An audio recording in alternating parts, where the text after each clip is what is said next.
எல்லோருக்கும் வணக்கம். எல்லாரும் நல்லா இருக்கிறீங்கன்னு நம்புகிறேன். நானும் இங்கே ரொம்ப நல்லா இருக்கேன். இன்றைக்கி நம்ம சேனலில் என்ன ரெசிபி பார்க்க போகிறோன்னா, சுவையான இறால் பிரியாணி எப்படி பண்ணுறதுன்னு தான் பார்க்க போகிறோம். இந்த பிரியாணியை நம்ம சட்டுன்னு பண்ணிடலாம். இதோட டேஸ்ட்டும் ரொம்ப சூப்பராக இருக்கும். கூட ஒரு பச்சடியை வச்சுட்டு சாப்பிட்டிங்கன்னா அவ்வளோ நல்லாயிருக்கும். வாங்க இப்போ அந்த பிரியாணியை எப்படி பண்ணுறதுன்னு பார்க்கலாம். இந்த பிரியாணி பண்ணுறதுக்கு நான் இன்றைக்கி 1/2 கிலோ அளவுக்கு இறால் எடுத்து நல்லா சுத்தம் பண்ணி வச்சுருக்கேன். இந்த மாதிரி சுத்தம் பண்ணி எடுத்துக்கோங்க. இப்போ இதில் நம்ம ஒரு 1/2 டீஸ்பூன் அளவுக்கு மஞ்சள்தூள் சேர்த்துக்கோங்க. அப்புறம் 1 டீஸ்பூன் அளவுக்கு மிளகாய்த்தூள் சேர்த்துக்கலாம். அப்புறம் ஒரு 1/2 டீஸ்பூன் அளவுக்கு உப்பு சேர்த்துக்கோங்க. சேர்த்துட்டு இதை நல்லா மிக்ஸ் பண்ணி விட்டுடுங்க. மிக்ஸ் பண்ணிவிட்டு ஒரு 10லேருந்து 15 நிமிஷம் இதை ஊற விடலாம். அப்போ தான் இறாலோட டேஸ்ட் நல்லாயிருக்கும்.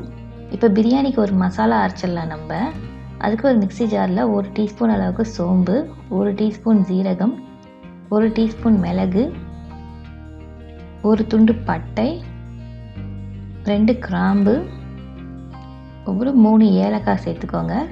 சேர்த்துட்டு இதை நல்லா நைஸாக அரைச்சி எடுத்துக்கலாம். இப்போ நம்ம பிரியாணி தாளிச்சிடலாம். அதுக்கு ஒரு அகலமான பாத்திரத்தில் ஒரு 2 டேபிள் ஸ்பூன் அளவுக்கு எண்ணெய் சேர்த்துக்கோங்க. எண்ணெய் சூடானதுக்கப்புறம் 1 துண்டு பட்டை, 2 கிராம்பு, 1 பிரிஞ்சி இலை சேர்த்து இதை நல்லா பொரிய விட்டுடுங்க. இப்போ நல்லா பொரிஞ்சிட்டுது. இதில் ஒரு பெரிய சைஸ் வெங்காயத்தை இந்த மாதிரி நீல வாக்கில் அரிஞ்சு வச்சுருக்கேன். அதையும் இப்போ சேர்த்துக்கலாம். கூடவே ஒரு 1/2 டீஸ்பூன் அளவுக்கு உப்பு சேர்த்துக்கோங்க. அப்போ வெங்காயம் சீக்கிரம் நல்லா வதங்கி வரும். இப்போ நல்லா பொன்னிறமாக வர வரைக்கும் நம்ம வதக்கி எடுத்துக்கலாம். இப்போ இந்த அளவுக்கு வதங்கி வந்ததுக்கப்புறம் இதில் 1 டீஸ்பூன் அளவுக்கு இஞ்சி பூண்டு விழுது சேர்த்துக்கோங்க. சேர்த்துட்டு அதோட பச்சை வாசனை போகிற வரைக்கும் நல்லா அதை வதக்கிக்கலாம். இப்போ பச்சை வாசனை நல்லா போயிட்டுது. இப்போ அதில் ஒரு 1/2 டீஸ்பூன் அளவுக்கு மஞ்சள்தூள் சேர்த்துக்கோங்க. சேர்த்துட்டு இது நல்லா எண்ணெயிலே வதக்கிடுங்க.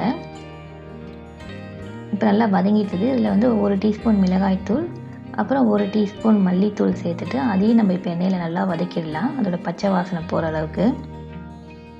பாருங்கள், இந்த அளவுக்கு வதங்கி வந்ததுக்கப்புறம் இப்போ தக்காளி சேர்த்துக்கலாம். ஒரு பெரிய சைஸ் தக்காளி இந்த மாதிரி கட் பண்ணி சேர்த்துக்கோங்க. சேர்த்துட்டு இதையும் நல்லா வதக்கிக்கலாம். தொக்கு பதத்துக்கு வர அளவுக்கு நல்லா வதக்கிக்கலாம்.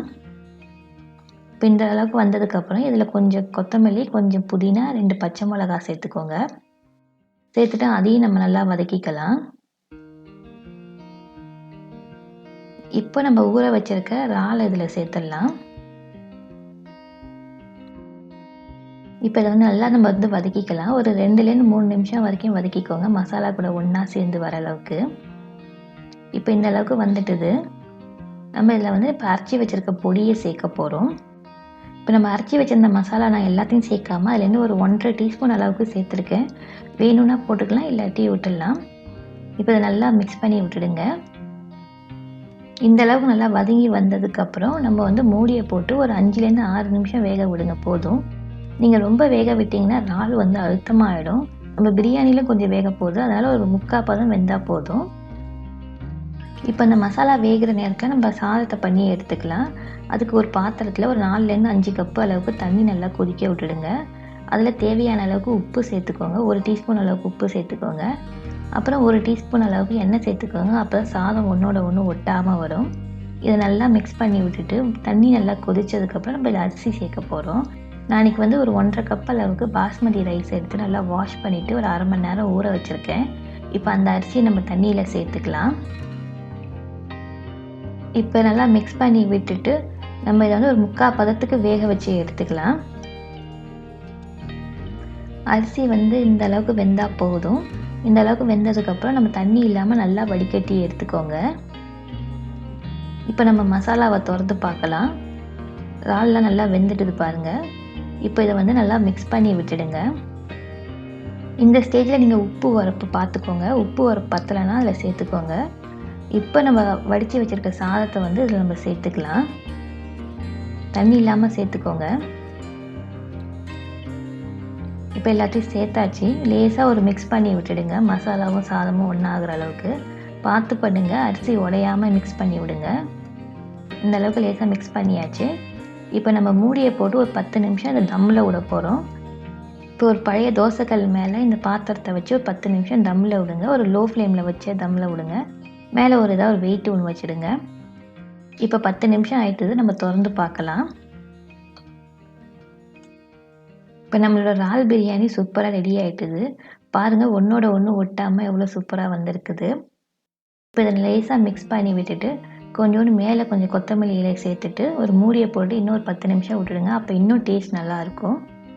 இந்த பிரியாணி ஒரு முறை நீங்கள் வீட்டில் ட்ரை பண்ணி பாருங்கள். ட்ரை பண்ணி பார்த்துட்டு எப்படி வந்ததுன்னு கமெண்ட்டில் உங்களோட ஃபீட்பேக்கை கொடுங்க.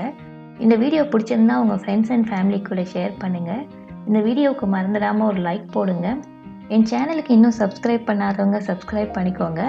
கூட இருக்க பெல் பட்டனையும் ப்ரெஸ் பண்ணிக்கோங்க. வாங்க நம்ம இன்னையோட குரல் என்னன்னு பார்த்துடலாம். இல்லதென் இல்லவள் மாண்பானால் உள்ளதென் இல்லவள் மானா கடை. அதாவது கற்பு நெறியில் தன்னையும் தன் கணவனையும் காத்து கொண்டு தமக்கு பெருமை சேர்க்கும் புகழையும் காப்பாற்றிக் கொள்வதில் உறுதி குலையாமல் இருப்பவள் பெண் என்பதுதான் இந்த குரலோட பொருள். மீண்டும் இன்னும் ஒரு இன்ட்ரெஸ்டிங்கான ரெசிபியுடன் இன்னொரு குரலுடன் உங்களை சந்திக்கிறேன். நன்றி, வணக்கம்.